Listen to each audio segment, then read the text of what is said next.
Well, grace and peace from our Lord Jesus Christ. Our text tonight is 2 Corinthians chapter 10, verses 1 to 6. We're at a major division, major new section in the letter of 2 Corinthians.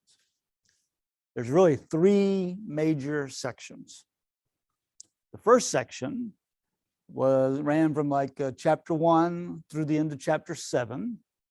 And it was about Paul helping the Corinthians to understand more robustly what the ministry of reconciliation was and what that looked like in Paul's life, and why Paul was as intense as he was, or why Paul was so convicted, and something of explaining some of his behavior, that he suffers, and why does he suffer, and why does he do that, why does he go through that, and why is suffering part of the gospel. So all of that was part of Paul trying to explain to the Corinthians in such a way to help them understand who he was and what his ministry was and why he did his ministry the way he did it. And you remember at the end of that chapter 7, there's kind of a feeling that Paul is confident in the Corinthians. There is a sort of a reconciliation between Paul and the Corinthians, even though there are plenty of indications that something was still rumbling in the background. Do I need a letter of recommendation? Do I need a letter of commendation? You know me. Why do I need a letter of commendation? Now, why would Paul be saying that? Well, somebody somewhere is saying, hey, does Paul have any credentials? Where's his credentials? So there's still something going on. Even as we read through chapters 1 through 7, we saw that there were still some things bubbling underneath, but it wasn't exploding. It was being smoothed out, and by the time Titus comes back and reports to Paul, things are fairly smoothed out with the Corinthians, right? Which allows Paul then in chapters 8 and 9, in the second major section of the letter, in chapters 8 and 9, Paul is able to encourage them and call them into completing the task that they promised, completing the collection that they promised they would give. And so Paul, the only imperative, the only command in the whole of those two chapters was finish, complete it. You promised, so get it done. That was the only command. Because Paul wasn't going to extort their gift, nor was he going to command their gift. He wanted to call them into the ministry of Jesus, call them into the life of God, so that they would give generously and cheerfully out of their own free will, based on what God had done in their life. So that was chapters 8 and 9, about the collection.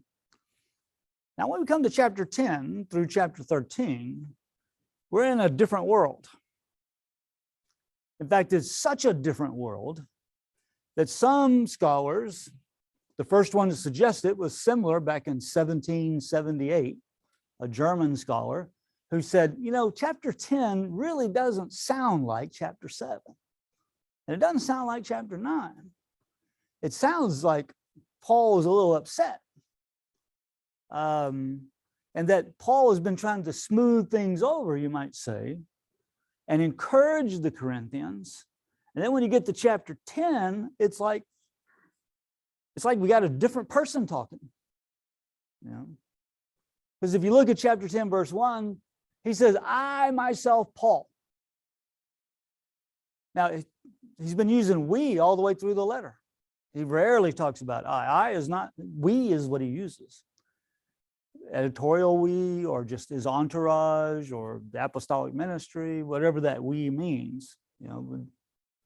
He's changed the tune here. Now it's I, and he names himself, I myself, Paul. It sounds like the beginning of a letter. It doesn't have the exact same kind of salutation and identification that a beginning of a letter usually has, so it's truncated. But because it is such a different tone, scholars have suggested, not all, because there's not a unanimity of opinion here, you know, a lot of disagreement. Some scholars have suggested that maybe this is the painful letter that got tacked on to the end of what we call 2 Corinthians. That maybe chapter 10 through chapter 13 is the letter that Paul sent, which caused the Corinthians pain. Right? Maybe. It's certainly possible, because it was conventional in the ancient world, in order to use scrolls and to collect materials. It was not unusual for you to combine 3 letters or 3 things together in one scroll, you know, and you get it in one scroll, then you name it, and you name it as a collection, you know. So it's possible. I don't think that does anything to, you know, the integrity of Scripture. If we recognize, okay, that's a possibility. Maybe this is the harsh letter. I think that's possible, but it's really hard to prove. You know, it's not here that way. You know, it doesn't, when you look at chapter 10, verse 1, it doesn't really begin like a letter. I mean, it says, I, Paul, yeah, but it doesn't have all the dimensions of a letter. Of course, the editor who put this together may have chopped some of that stuff off or whatever, you know, maybe. But I think there's also another explanation for why Paul is shifted in tone when we get to chapters 10 and 13. See, in chapters 1 through 7, Paul is working out the reconciliation with the church in Corinth, helping them understand who he is, what he's about. That's the first thing to do. Let's get our acts together here. Let's line up together and be one people. And that's kind of what happens in chapters 1 through 7. And then Paul, because he's on this 3rd missionary journey and he's collecting this fund for Jerusalem, he wants to address that. You know, he doesn't, as we saw last week, he doesn't want to, or a couple weeks ago, he doesn't want to be embarrassed. He doesn't want the Corinthians to be embarrassed by the Macedonians who are coming with him. And they show up, and the Macedonians have given out of their poverty and given zealously, and they show up in Corinth, this wealthy city, with these wealthy Corinthians, and they're not giving anything. Paul doesn't want to be embarrassed, and he doesn't want the Corinthians to be embarrassed. And he doesn't want a shock to the system of the Macedonians, you know, who would be shocked by the lack of generosity on the part of the Corinthians. So chapters 8 and 9 kind of deal with that. So he's dealing with one thing in verses chapters 1 to 7. He's dealing with another thing in chapters 8 and 9. And now in chapters 10 to 13, he's got another thing he's dealing with. And in chapters 10 to 13, he's preparing them for his 3rd visit to Corinth. Remember, the first visit to Corinth was when he planted the church. Right? And that was on the 2nd missionary journey. Right? Then the 2nd visit was this quick visit he made across the sea because of the disturbances. It was the painful visit. He went there and encountered the trouble, whatever that was, and called it the painful visit. And he came back and wrote that letter, that harsh letter, the painful letter, or the letter of tears. That was effective. And Titus said they received that well, and the Corinthians are back with you. They're on board now. So he had first visit to plant, the 2nd visit to deal with this situation, and now he's on his way, coming from Macedonia, from Philippi, Thessalonica, coming down to Athens, then to Corinth for his 3rd visit. And he's anticipating that this visit is going to be rough. Not because there's some ineffectiveness in terms of the report of Titus, that is, Titus says, hey, the Corinthians are with you. But he anticipates this is going to be rough because there are some other people present. There are some outliers present in Corinth who are disturbing the church. In chapter 11, I think it's like verse 5. I think chapter 12, verse 11. Y'all can check me on that. He calls them super apostles. Super apostles. We're going to talk more about who that might be later on when we get more into the specifics of what's going on. But whatever they are outsiders. They weren't there when Paul planted the church. They may not even have been there when Paul made the painful visit. But they have now come into the situation and exacerbated the tensions and have created a disturbance that is threatening Paul's authority, you might say, the authority God has given him. Right? So that's being threatened. So I think we have a change in tone because he's dealing with a different topic. The first topic, okay. Second topic, the tones were appropriate to the topics. And now we got a third topic and the tone's appropriate for it. That he's going to address this problem. Right? So I don't think we have to, even though it's possible, I don't think we have to say, okay, this is, the painful letter tacked on to the end of what we call 2 Corinthians. Yeah. Some do think that way. And, it's okay. So I don't think it's that big a deal, right? But what we do need to understand is that when we come into chapter 10, we are coming into, Paul's addressing a situation that is ongoing and threatening and disturbing the church. And we see Paul get his ire up a little bit. So, 2 Corinthians chapter 10, verses 1 through 6.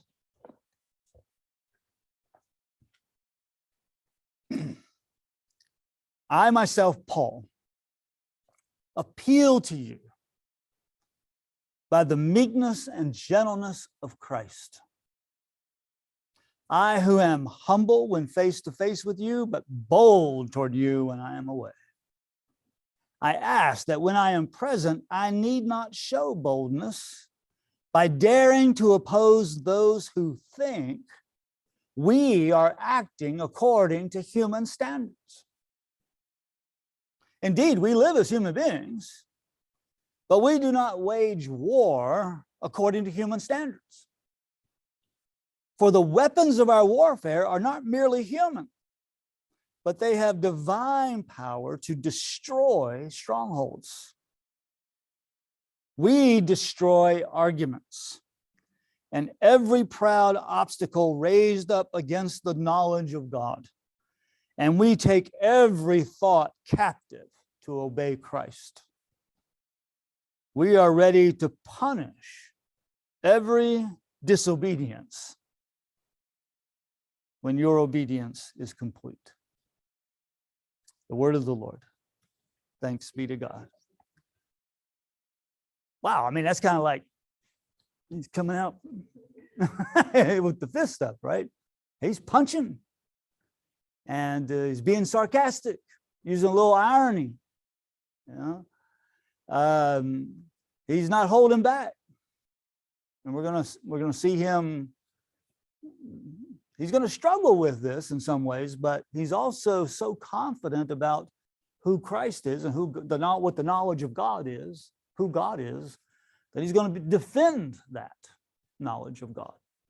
He's not going to allow the knowledge of God to be subverted or to be undermined. He's going to defend the knowledge of God. Right? And so we see a lot of passion here. What do you, just as we read it that one time, what are some of the ideas that popped out at you like, oh, that's pretty strong? What Anything that popped out at you like that? What would you name? Huh? Oh, that's pretty strong. It's all of it's pretty strong.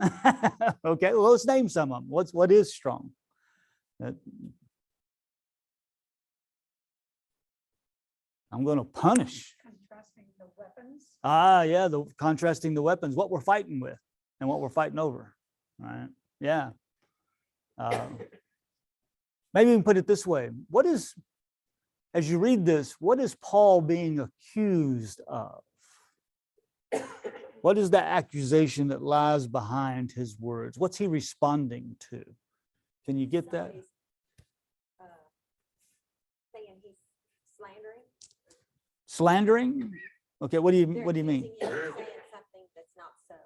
Okay, so yeah, they're not believing Paul. And where did you get that? What was it that made you think that? Is there something particular that? Well, because they told him that they expected him to live. He says he doesn't live by the world. Oh, okay. So yeah, they are accusing him of living by the world's standards, right. Or by living according to the flesh. Literally, is what it says. I was thinking they were accusing him of being weak. Yeah. Okay. They were accusing him of being weak. Yeah. So we have this, Paul, you're as he says in verse, those who think we are acting according, verse 2, according to the flesh, right? And yeah. I asked that when I am present, where does he say that he is poor or humble? Yeah, I am humble when face to face, right? No credentials. No credentials. I think that's part of it. We'll see more of that a little bit later. Yeah. So is that their accusation? That humble when I'm with you, but bold when I'm away? yeah, I think that's part of it. I think that, Like, yeah, you can imagine somebody stepping back and saying, yeah, when he's writing a letter, he thinks he's something, right. but when he's here, He's not. he doesn't act that way. He doesn't come across that way. He acts humble when he's here. It's kind of that false humility sort of thing, that I'm going to make you think I'm humble because you'll like me better if you think I'm humble, but I'm not really humble. I'm just trying to make you think I'm humble. So I'm humble when I'm present with you, but bold in my letters. I think that's his irony. He's using irony there to say, responding, he's kind of mouthing their accusation. Yeah, according to them. And they're calling him two-faced. Yeah. And they're calling him in that sense weak. Yeah. Right? Because you can be bold when you're away, but when we're face to face, boy, you just kind of melt away, right? You're not who you say you are, kind of thing. So yeah, I see verse 2 as, or at the end of verse 1, I see that as kind of an ironic statement where he's mouthing their accusation.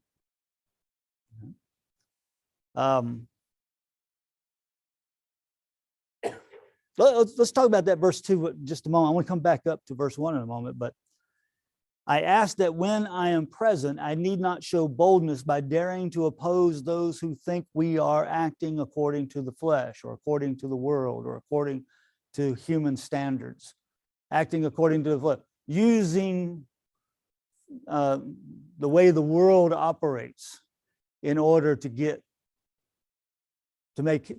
pursue his ministry. They're accusing Paul, hey, you are living out your ministry according to the world's standards, which of course is just nonsense for what Paul's going to tell us.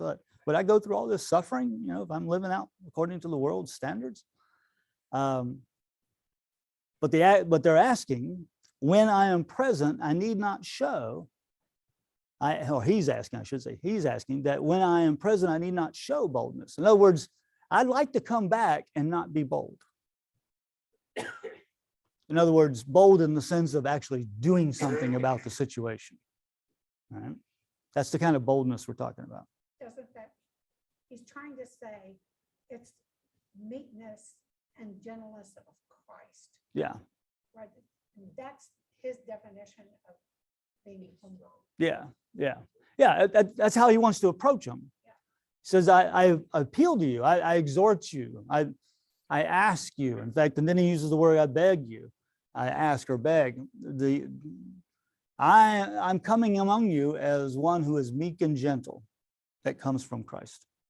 Now, meek here is this word kind of has the meaning of having a sense of security, but without, it's a strength, but without a sense of self exaltation.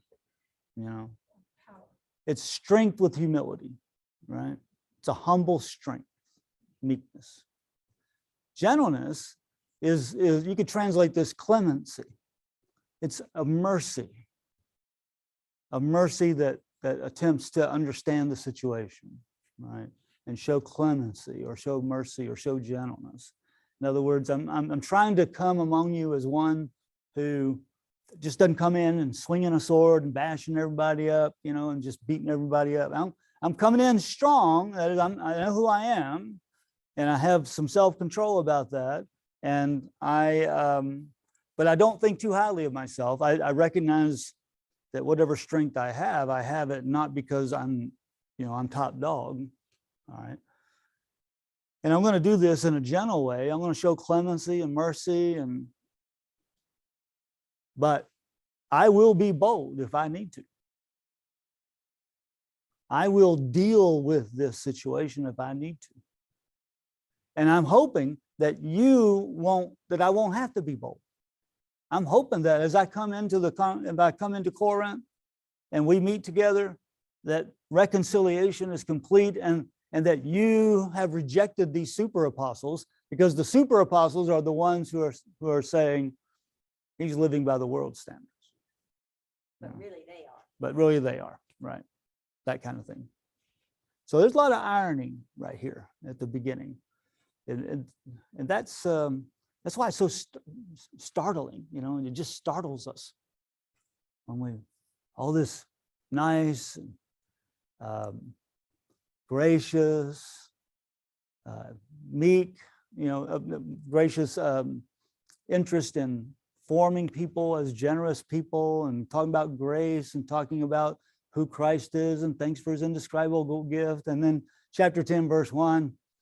Now I, Paul, you know, by the meekness and gentleness of Christ, and he gets right to the point. It's really kind of startling when you just put them together. And that's why there's such a discussion about what's going on here, or what is the nature of this letter. So what does he mean in verse 3 then when he says, indeed, we live as human beings, we live in the flesh, right? We live in the flesh, but we do not wage war according to the flesh. We live in the flesh, we live as human beings, but we don't live according to the flesh. What is that? What's he getting at with that? We live Christ's ways. Okay, we don't live according to the flesh, we live out of Christ. We live out of the message of Christ, right? Okay, so as different weapons, so that as we wage war, spiritual war, right? We're not going to use carnal weapons. We're not going to use the weapons of the world. I'm not going to come into Corinth and take out a real whip or a sword and, you know, do battle. No, we're going to do battle with different sort of weapons, right? But as you look at that verse 3, we are in the flesh. We are human beings. We live in the flesh, but we don't live according to the flesh. Remember something from the Gospel of John that sounds like that? Or John's literature? We live in the world, but not of the world. We live in the world, but not of the world. We live in the flesh, but we don't live according to the flesh, right? We don't use human standards. We don't use worldly standards in order to think about how I relate to other people or how I think about the gospel. Right? But I am human. I am in the flesh. Right? For, so this is in verse 4, then he says, for the weapons of our warfare are not merely human. That is, they are not carnal. They are not according to the flesh. They're not fleshly, right? But they have divine power to destroy strongholds. Now, notice here we see a side of Paul that says, sometimes we got to destroy stuff. I mean, the whole letter up to this point, he's been saying, we got to build stuff up, you know. We got to reconcile. We got to get back together. We got to get this collection together. You know, we got to see how the grace of God is at work and how the reconciling work of God is in our lives. And all of that's been going on for 9 chapters.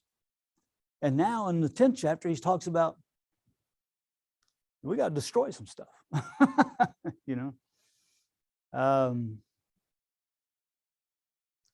When we think about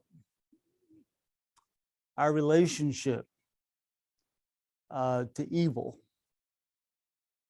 or to practices that undermine the gospel or the practices that subvert the gospel, Paul says, we got to fight a war. We got to put on our armor, right? Think about Ephesians 6. We got to put on the armor because we're doing battle against darkness, against principalities and powers, against those standards according to the flesh or those human worldly standards. And as people who live out of the gospel, that means we oppose some things. We affirm on some things, you know, but we also oppose. But we oppose not according to the world's standards. We don't oppose by getting in people's faces and yelling, you know. We don't oppose by cursing people out. We don't oppose by taking out our gun and threatening them. You know. We don't oppose by slandering people or misrepresenting them. You know, there's lots of ways, and we see it all the time, right? In politics, and Facebook, on, you know, just, you don't have to watch, you don't have to go look very far, right? Russia, yeah, we can see the lies and the manipulation, and we can see how the world generates its own or protects its own self-interest and pushes its own self-interest. Yeah, a lot of that going on. It's all over the place. It's going on in Corinth because you got these super apostles. And as I say, we'll talk more about them as we get down the road. But these super apostles are doing something that is according to the flesh. It's by worldly standards. And it's undermining the ministry that Paul is doing in Corinth. In what particular way? Well, we'll have to get to that later. But Paul has to use military metaphors here to get their attention. Yeah, that's a good point. Get their attention to just, you know, just shock people into, oh, wait a minute, there's something. You're serious. You know, you really mean this. And it's not the kind of typical language Paul uses in a lot of letters, right? But it is very confronting language. So in this divine power to destroy strongholds. Now, look at the military progression. Notice in verses 4 and 5, you know, we have this destroy arguments, and we're going to destroy strongholds, and we're going to destroy arguments and every proud obstacle raised up against the knowledge of God. And we're going to take captive every thought.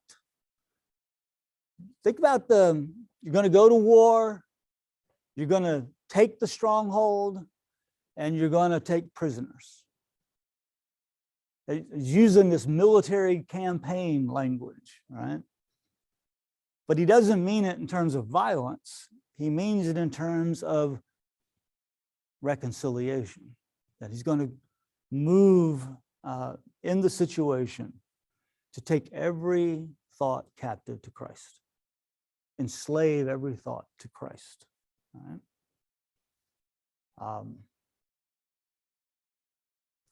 There's a lot, I mean, a lot we could probably say about that. What does that mean, to take every thought captive to Christ? How are you hearing that? What would you say that means?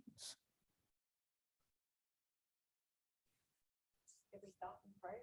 Take prayer. Okay, every thought in prayer? To pray, yeah, to pray for it. To pray for it? Whatever the issue is. Okay, okay. I like that. That's good. And, I think it's a very broad statement that includes probably a lot of things, from prayer to how we argue, to what we argue, to what resources we use when we are presenting the case, because it's being captive to obey, to the obedience of Christ. We want to participate in the ministry of reconciliation in such a way that our every thought is a participation or an expression of our obedience to Jesus Christ. Right? We want to obey Christ. And the parallel with that, what's the line above it? Obey Christ, and what's the other? The knowledge of God. All right, so notice the two, there you go, teaching. So you get the two things Paul is concerned. Why is he going into battle? He's going into battle because the knowledge of God is important, and obedience to Jesus is important. And that's why we're going to go into battle. And the knowledge of God, we're going to use every tool we have, every godly tool we have, to tear down the strongholds of evil. Right? His weapon is divine power. Yeah, and it's by divine power, right?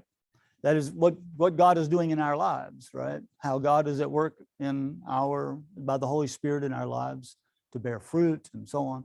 Because you can go back up to gentleness and meekness. That's fruit of the Spirit, right? So it's not exactly the same words, but it's that same ideas, right? Would he be warning them to put their armor on to prevent anything further from coming? Well, I against think, them? that's helpful. That's good. Because the military metaphors, you could extend that to say, get ready, put your armor on. Uses the language in Ephesians, because we're doing battle here with principalities and powers. And fundamentally, he's kind of associating these super apostles with the forces of evil. Something evil going on here. So I think that what's at issue, what's at stake for Paul in this military metaphor, what's at stake is a authentic knowledge of God, who God is, knowing who God is, and our obedience to Jesus. Knowledge and obedience. That's what he wants to draw out of the Corinthians. It's really kind of this appeal that says, I want you Corinthians, when I come the third time, when I'm coming down to make another visit. He mentions it in chapter 13. I'm coming for the third time. And when I come, I want to be this humble person among you, In fact, when he uses the word humble in verse 2, it's this word means poor or low status, or, I just want to be your brother. I just want to be a compatriot. I just want to be a fellow believer among you, and let's live in harmony and peace That's how I want to be with you, you know. But if you're those who are still giving in to this evil, there's some strongholds I have to break down. I'm going to have to be bold. If you go to the end of chapter 12, let's just jump ahead here for just a moment. I don't typically do this, but maybe this will help us.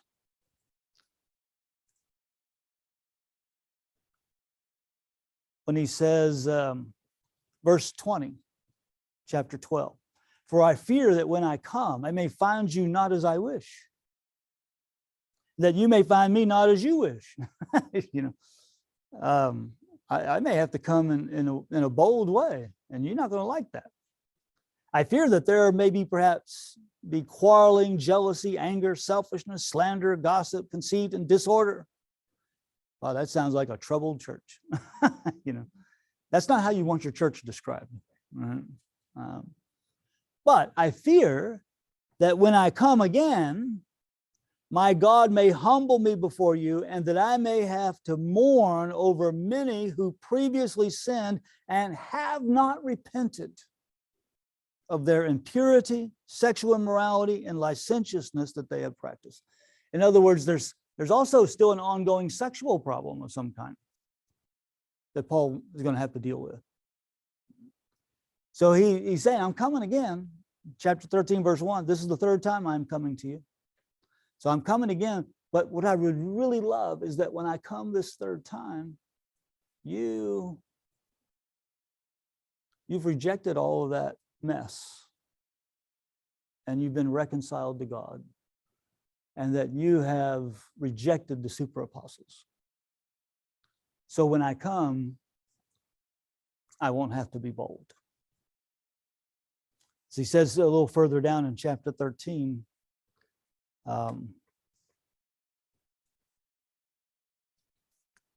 says, I warned those, verse 2, I warned those who sinned previously and all the others, and I warn them now while absent, as I did when present on my second visit, that if I come again, I will not be lenient. I mean, that's how serious there's something really serious going on. That Paul says, I may have to be bold. You may think I'm only bold in my letters, but if I come and this mess is still going on, I'll be bold when I'm present, and I won't be lenient. Don't make me use the power at my disposal. Yeah, don't make me get out my switch. You know, anybody heard that from their mama? You know, don't make me get out my switch. You know, kind of thing. Yeah, so it's that sort of thing. You know, so it tells us something really serious is going on, and that Paul's shift in presence, his shift in demeanor here at chapter 10 is raised by the fact that he's about to make a third visit and everything is not well. There are a lot of things that are good, as we saw from chapters 1 to 9. There's a lot of, and I think we can say that the church as a whole has received Paul, and Titus can give a good report and so on. But it may be that somewhere in this interim, these super apostles show up, churn up the waters again, and that a few have followed them. And now Paul says, okay, we're going to deal with it. It's really a good lesson for us that, you know, sometimes you have to deal with stuff. You can't just let it slide. That you have to confront evil. We have to confront predators in the church. We've got to confront them. Yeah? We can't let that slide. There's a lot of things like that, right? That we just can't let slide. We want to come with meekness and gentleness.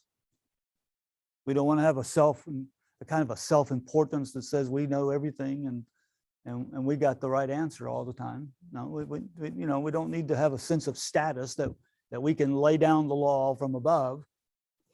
We need to have meekness, strength under control, kind of strength with mercy, strength with clemency, gentleness. But we also have to be bold. when it comes to confronting evil. So that Paul even uses the language in chapter 10 and verse 6, right? Of punish. We are ready to punish every disobedience when your obedience is complete. In other words, I'm coming. And, when I've been with you the last 2 times, maybe from your perception, I wasn't so bold. Maybe you saw the gentleness and the meekness, and you misunderstood my gentleness and meekness as a lack of conviction or a lack of the ability to confront. Don't misinterpret my gentleness and meekness. Because if I need to, I will be bold. And I will punish every disobedience. It's a hard word to hear, isn't it?